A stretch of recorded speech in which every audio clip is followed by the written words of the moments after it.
messieurs, bonsoir. Bienvenue pour cette nouvelle édition de Direct. On va passer en revue les dernières nouvelles locales et on commence avec le Caire, avec des entretiens très importants des responsables égyptiens avec le secrétaire américain Blinken. Voilà, c'est le chef de la diplomatie égyptienne, Sameh Choukri, qui a déclaré que ses entretiens avec son homologue américain Anthony Blinken ont abordé la question palestinienne, indiquant que les deux parties ont discuté des moyens de parvenir à une solution juste à la question d'une manière qui préserve les droits de la partie palestinienne. Lors de la conférence de presse conjointe tenue aujourd'hui avec son homologue américain Anthony Blinken, lors de sa visite au Caire, Choukri a ajouté qu'il existe un consensus de vision sur le développement des relations stratégiques et les questions tant régionales qu'internationales. Il a poursuivi qu'il avait également discuté avec le secrétaire d'État américain du dossier du grand barrage de la Renaissance éthiopienne.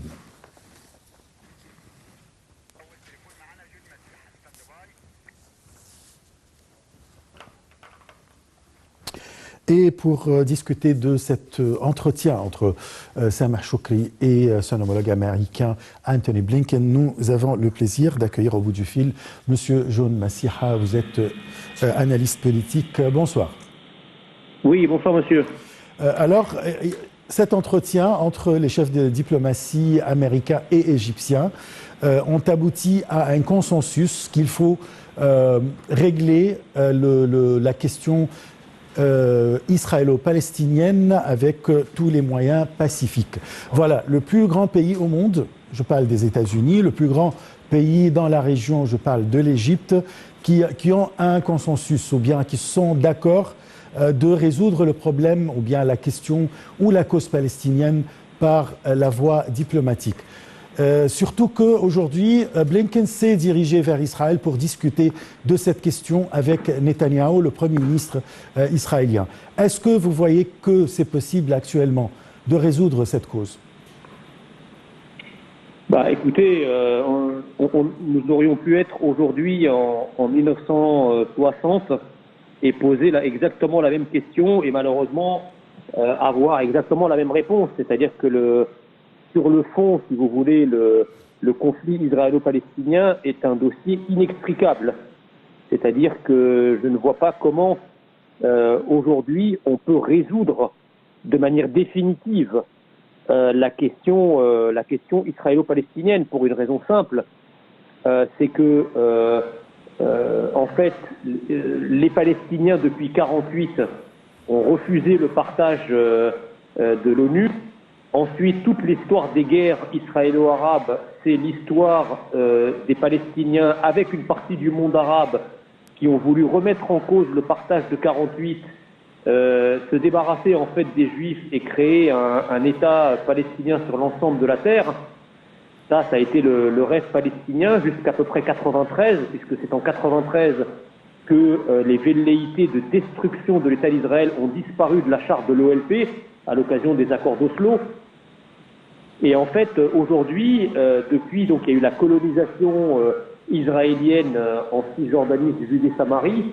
Aujourd'hui, il n'y a plus de continuité territoriale en Cisjordanie permettant l'existence, l'émergence d'un État palestinien, à supposer qu'Israël le veuille. Et donc aujourd'hui, si vous voulez, la visite d'Anthony Blinken, c'est une visite conjoncturelle, c'est-à-dire qu'elle vise à calmer ponctuellement une situation qui a flambé ces derniers jours à cause des attentats islamistes palestiniens contre la synagogue à Jérusalem notamment, où il y a eu 7 morts. Donc ce que tente de faire Anthony Blinken, à la fois auprès des Palestiniens, auprès de Benjamin Netanyahou et évidemment auprès de l'Égypte, parce qu'on sait que l'Égypte est un parrain traditionnel des Palestiniens et qui joue toujours les intermédiaires, comme elle a signé un accord de paix avec Israël. L'Égypte est un intermédiaire prioritaire et fondamental dans l'action israélo-palestinienne. On cherche simplement à calmer ponctuellement la situation. Est-ce que la visite de Blinken va résoudre la question israélo-palestinienne sur le fond ? Je crains que non. Bien sûr. Là, qu'attendez-vous alors de cette visite, puisque Blinken a parlé avec monsieur Sameh Choukri pour calmer la situation? Est-ce que vous attendez juste de calmer la situation dans les territoires palestiniens occupés?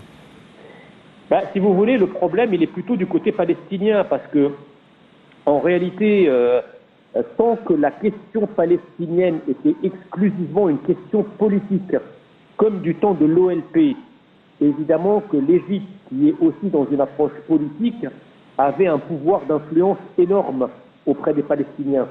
Le problème aujourd'hui, c'est que l'autorité palestinienne est désavouée par une majorité de Palestiniens et que la question palestinienne est en fait, son carburant devient la radicalité religieuse, d'où le rôle principal joué par le Hamas et d'où, je dirais, la montée en puissance du rôle joué par les frères musulmans dans la cause palestinienne. Or, en fait, à ce moment-là, l'Égypte est un peu en porte-à-faux, parce qu'on sait très bien que le maréchal al-Sisi, comme beaucoup de pays dans le monde d'ailleurs, lutte contre les frères musulmans. Or, le Hamas est géré par les frères musulmans palestiniens. Et donc, ça crée, si vous voulez, une forme de dissymétrie dans ce rapport triangulaire entre une Égypte qui reste sur une solution politique, le Hamas, lui, qui est sur une solution pas seulement politique, mais qui est surtout sur une guerre religieuse, et évidemment Israël, avec le nouveau gouvernement, qui se place aussi dans une forme de défense radicale de son identité, avec un certain nombre de ministres qui sont très durs sur la ligne sécuritaire. Donc en fait, le problème aujourd'hui, c'est que le dialogue tripartite entre les États-Unis d'un côté, l'Égypte de l'autre, et les Palestiniens et les Israéliens d'un troisième côté, en fait, on ne parle plus la même langue. Donc l'accord est beaucoup plus difficile à trouver qu'autrefois. D'accord. Là, il y a beaucoup d'efforts pour la réconciliation entre les factions palestiniennes. Je parle surtout du Fatah et du Hamas. Il y a des efforts égyptiens qui durent depuis des dizaines d'années. Et de temps en temps, on aboutit à une certaine réconciliation entre les différentes factions. Aujourd'hui, le mois dernier, il y avait des efforts de la part de l'Algérie et le président Abdelmajid Tebboune qui a rassemblé les factions palestiniennes pour la réconciliation. Est-ce qu'on peut aboutir à cette réconciliation, mais définitivement? Alors le problème, si vous voulez, c'est qu'on peut aboutir à une réconciliation, évidemment, parce que le peuple palestinien reste un seul peuple, mais la problématique, c'est une réconciliation sur quelle ligne? Elle est là la question. Si c'est sur une ligne politique où effectivement le Hamas dépose les armes, où le Hamas enlève de sa charte constitutionnelle la volonté d'éradiquer l'État d'Israël de la carte régionale, et donc là, à ce moment-là, il rejoindrait les positions du Fatah et de l'OLP, et là, on aurait une unification du peuple palestinien dans le sens d'un règlement diplomatique et pacifique de la crise.